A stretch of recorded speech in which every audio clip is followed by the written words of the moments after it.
Hello, and welcome to today's daily devotional. I am Bo Carlson, a youth ministry intern here at Northwest Christian Church this summer, but more importantly, am a brother to you all. I have the privilege of kicking off a week full of intern devotionals, so I am excited to see what the rest of the interns discuss with you all over the next few days. Today, I want to talk to you all about desires, both our surface level desires as well as the more important desires that are found in the deepest parts of our souls. So my opening questions to you all, and for myself as well, are these. What do you hunger for? What do you crave on a day-to-day basis in your own life? What do you orient and design your life to grow and to produce and then to reap and to receive? What gets you up in the morning and keeps you up thinking late at night? There are, of course, many potential answers to these questions, some of which may be your career, compiling wealth and security for you and especially for your family. Maybe your life has been aimed at success and that is what drives you. Maybe you just want a good marriage and a happy family. But you see, we are all following someone or something, and the things that we are following or desiring most in our lives will ultimately be the things that, for better or for worse, shape who we become from the inside out.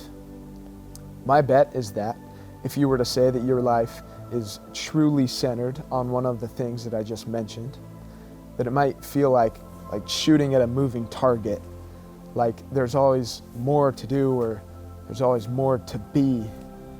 But whether we like to admit it or not, there is an inherent drive inside of our souls for something deeper, I believe, for something more. That is why success is never quite successful enough.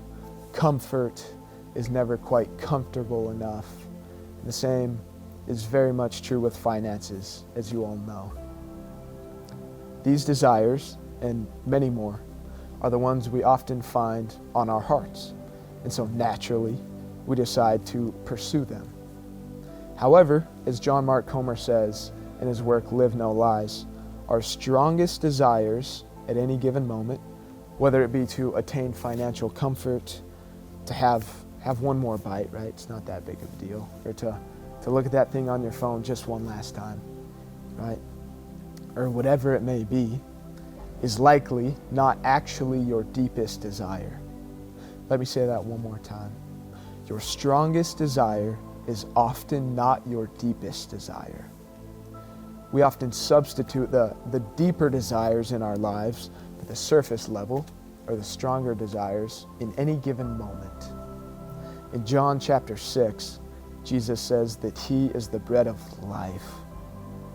And this bread is the only thing that can satisfy us in the deepest depths of our souls. In Matthew 16, Jesus later goes on to say that it would profit us nothing to gain the entire world and yet to forfeit our own souls.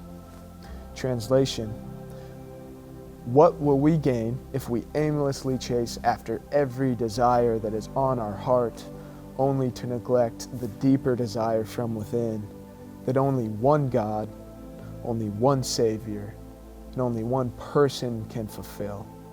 And that person is Jesus Christ of Nazareth. So the challenge for today is to take inventory of your own life, as I will very much be doing in mine. What desires are arising in our hearts that are really only distracting us from the deeper desires that are within? I promise you that the deepest desire inside of yourself and myself as well is a longing for union with God, whether you can feel that today or not.